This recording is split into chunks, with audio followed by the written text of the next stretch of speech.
Season 12, Episode 5, A Flood of Secrets Artifact and Feature Analysis by the Oak Island Compendium. In this week's episode, A Flood of Secrets, we are first taken to the war room where the Oak Island team is meeting with geophysicist and ground-penetrating radar expert Dr. Jan Franke. Dr. Franke has worldwide experience, including the pyramids in Egypt, using GPR, and has been brought to the island by Craig Tester to see if he can detect any voids or chambers using his equipment. Dr. Franke uses a 100 MHz cylindrical sensing tool that he will put down a borehole and see what can be detected. Dr. Franke goes on to say that he could detect a vault that is most likely filled with air or water, and the apparatus will detect its depth and distance. We are then taken to Smith's Cove, where the Oak Island team is continuing their excavation to try to locate the mythical flood tunnels leading to the money pit area. A piece of wood, apparently part of a shaft, was exposed at the end of last week's show.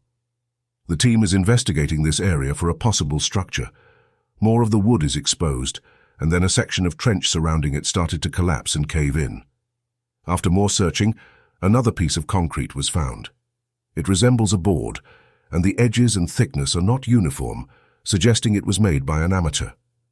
A large beam is also unearthed and appears to be hand-cut, and it is speculated it was too large for the race stalls to have used. Then the action shifted to the garden shaft area, where Dr. Franke was beginning to start his collecting of data from his radar testing. The device was put down borehole HN16. As he lowered down the device, it was activated, and he took his first readings. The team is exploring the theory that an offset chamber exists that contains treasure. Dr. Yankee finished his work, and will then analyze the results and present them to the Oak Island team. We were then taken to the war room, where the Oak Island team is meeting with archaeometallurgist Emma Culligan, who briefed the team on her analysis of the cement samples taken from the Smith's Cove excavation. Emma stated that the XRD revealed Portlandite, which is Portland cement that is very common. There were two sources for this cement, one in Quebec and British Columbia. Emma believes it was from Quebec, and she ascertained it was from the 1920s to the 1970s in origin. This suggests it was probably from the restores.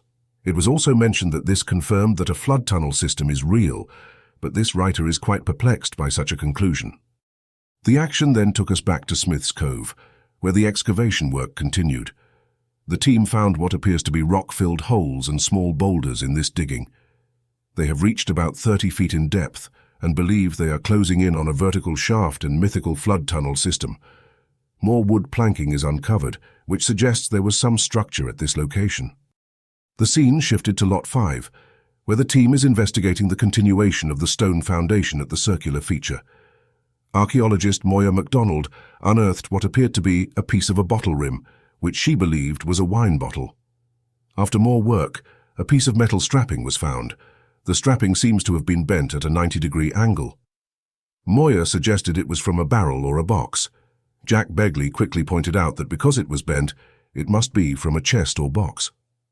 Archaeologist Helen Sheldon inspected the two finds and stated that the strapping could have been damaged, and that was why it was bent, but could hypothetically be from a box.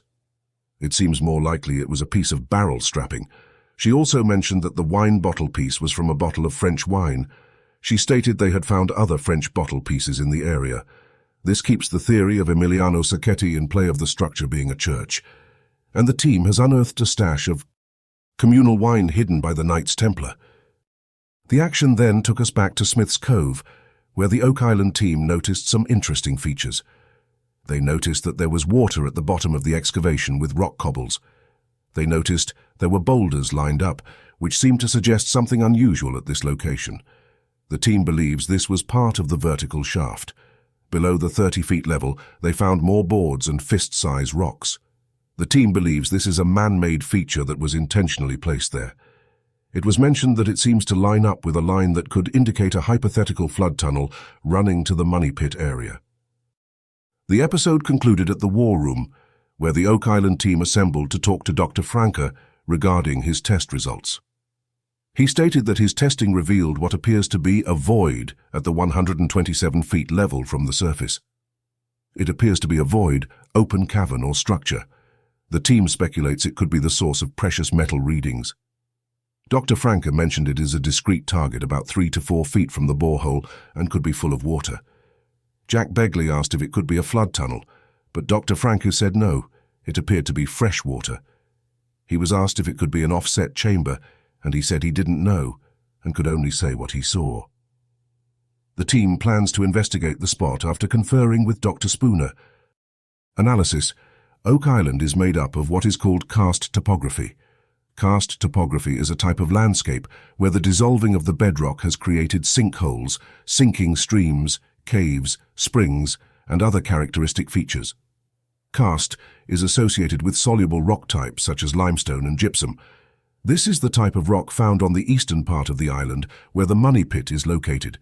Caves, caverns, natural cavities, tunnels, and other features are found in this landscape. It is very possible that the anomalies found on the radar testing are in fact just natural formations. It is also very possible that the original money pit location was called a pona. A pona is a natural opening or portal that is formed in karst landscape.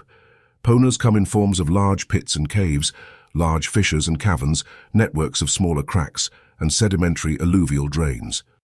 It's quite conceivable that a pona developed on Oak Island that led to an underground cave system.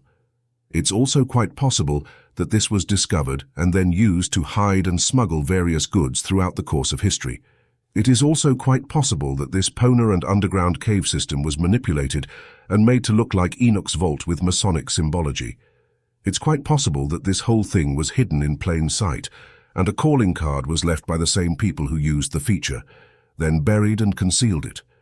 Then to explain it, an elaborate hidden treasure story was used to obscure the truth that persists to this day. Please watch for more details in an upcoming investigation by Compendium Investigations.